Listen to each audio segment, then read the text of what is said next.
আমি এখানে ওনাকে দেখতেছি গুলিবিদ্ধ হয়ে পড়ে আছে। এরকম অবস্থা আমি হসপিটাল নিয়ে গেছি তাড়াতাড়ি। মানে যখন আমি নিয়ে যাচ্ছি মানে উনি তখন নিঃশ্বাস নিচ্ছে আর কি। এরপর আমি হসপিটালে এবার খেলে ঢুকান, এটা এখনও বিষয় করতে পারতেছি না, এখন তো পোস্টমর্টম করে বের হয় নাই, এখনও পোস্টমর্টম ইয়াতে ঢুকায় নাই। বিএনপির বিষয়ে বলতে আমি রাজনীতি কোনো করিও না, রাজনীতির বিষয়ে যেহেতু পরিস্থিতি খারাপ কিছু বলতেও চাই না। এরা তো আমরা মাগির নামাজ পড়ে আমরা কিছু ওইদিকে, ওনারা আসছে এদিকে। এই ঘটনাটা ঘটিত হয়েছে।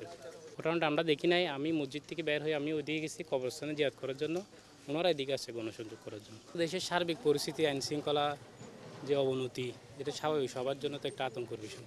দেশে আইন শৃঙ্খলা ব্যবস্থা, সকল মানুষ যাতে নিরাপত্তায় জীবনযাপন করতে পারে, এটা তো সকলের। নামাজ পড়ে বাইরে হওয়ার পরে পিছন থেকে মানে গুলি করছে, কিন্তু আমরা তো আতঙ্কে বয়ে আছি এখনো।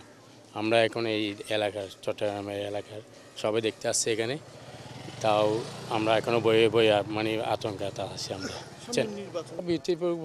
প্রশাসন তো দেখতে হবে, প্রশাসন না দিলে তো দেশ চলবে না, ঠিক আছে?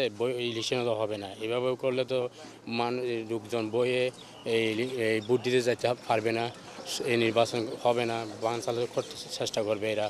এভাবে দেশের পরিস্থিতি তো দেশ চলবে না। এইভাবে দেশের সরকার দরকার, নতুন সরকার আসতে হবে, সরকার গঠনের পর তারপর দেশ উন্নত দেশে দিকে যাবে।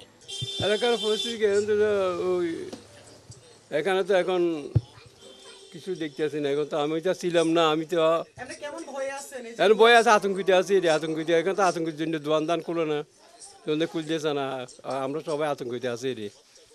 এখানে তো ওরা যেভাবে আসি, একটা মিছিলের ভিতরে আসি, ওরা গুলি গুলি করে একটা লোককে মারি ফেললে, আর কোনো আঘাত করে চলে গেলে গুলি বিধ্বস্ত হইয়া।